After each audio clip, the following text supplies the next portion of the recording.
என் பேர் பிரபு, வடவள்ளியில் இருக்கிறேங்க. சேரகுல வேளாளர் இளைஞரணி மாநில அமைப்பாளர்.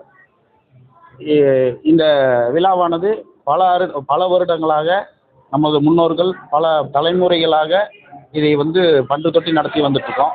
இது வடவள்ளியில் ராமசாமி பிள்ளை வீதின்னு சொல்லி ஒரு வீதி இருக்கு இப்போவும் வடவள்ளியில். அந்த வீதிக்குள்ளே திருவிழாவை வடவள்ளி பஸ் ஸ்டாண்டை சுற்றி அந்த காலத்தில் நடந்துட்டு இருந்துச்சு. இன்றைக்கி நம்ம கோயில் மருதமலை மெயின் ரோட்டில் ஆலமர தோட்டங்கிற இடத்துல கோயில் அமைச்சனால இன்றைக்கி இங்கே விநாயகர் கோயிலிருந்து ஊர்வலமாக அங்கே எடுத்து கொண்டு போய் பண்ணுவோம்.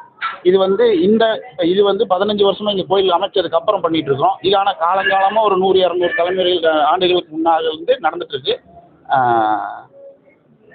எங்கள் சமுதாய ரீதியாக, சொந்த பந்த ரீதியாக, உறவினர்கள், பக்தர்கள், பக்கத்தில் இருக்கிற எல்லாருடைய ஒத்துழைப்போட இது ரொம்ப காலமாக நல்லபடியாக நடந்துட்டுருக்கு. இன்னும் நல்லபடியாக நடக்கணும்னு சொல்லி கேட்டுக்கிறோம். நன்றி. என் பேர் சரவணனுங்க. வடவள்ளி பிள்ளைமார் சேரகுல வேளாளர் சங்கத்துக்கு உட்பட்டது. வடவள்ளி பிள்ளைமார் சமுதாயத்துக்கு உட்பட்ட அம்மன் வீரமாச்சி அம்மன் ஆடி மாத உற்சவ திருவிழா என்று நடைபெற்று கொண்டிருக்கிறது.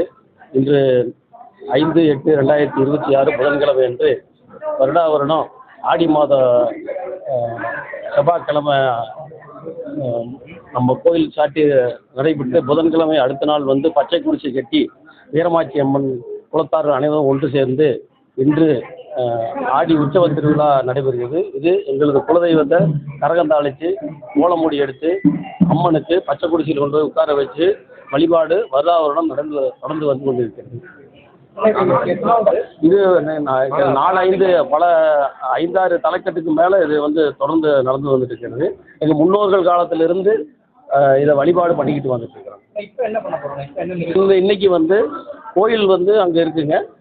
விநாயகர் கல்வீரம்பாளையம் விநாயகர் கோயிலில் இருந்து கரகந்தாளிச்சு கோலமூடி எடுத்து அம்மனை திருவீதி உலாவில் அழைச்சிட்டே போய் அங்கே பச்சை குடிசை கட்டி பச்சை குடிசையில் உட்கார வச்சு அம்மனுக்கு தீபாராதனை எல்லாம் பண்ணி வழிபாடு நடத்தி எல்லாத்துக்கும் வர்றவங்களுக்கு எல்லாத்துக்கும் அன்னதானம் பண்ணி எல்லா குடும்ப உறவு ஒற்றுமையை எடுத்து வைக்கவும் எல்லா உறவினர்களும் ஒன்று சேர்ந்து இந்த திருவிழாவாக கொண்டாடி வருகிறோம்.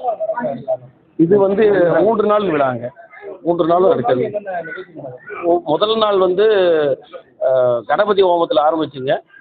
அடுத்தது அம்மனுக்கு கங்கணம் கட்டுறோம். அதுக்கடுத்து கோலமூடி எல்லாம் ரெடி பண்ணி அம்மனுக்கு உண்டான திரவியங்கள்லாம் அபிஷேக ஆராதனை எல்லாம் முடிச்சு இன்னைக்கு காலையில் அபிஷேக ஆராதனை எல்லாம் முடிச்சுதுங்க. முடிச்சதுக்கப்புறமா சாயங்காலம் நேரத்தில் அம்மனுக்கு கரகந்தாளிச்சு திருவீதி உலா எல்லாரும் மகிழ்ச்சியோட ஆனந்தமாக பாட்டு பாடி அம்மனை அழைச்சிட்டு பம்பை செண்டை மேலதாளத்தோடு நாங்கள் அம்மனை கொண்டு போய் பச்சை குடிசையில் இன்னைக்கு உட்கார வைக்கிறதுட்டு அம்மாவை அழகு பார்க்கறது தான் எங்களுடைய திருவிழாவாக நாங்கள்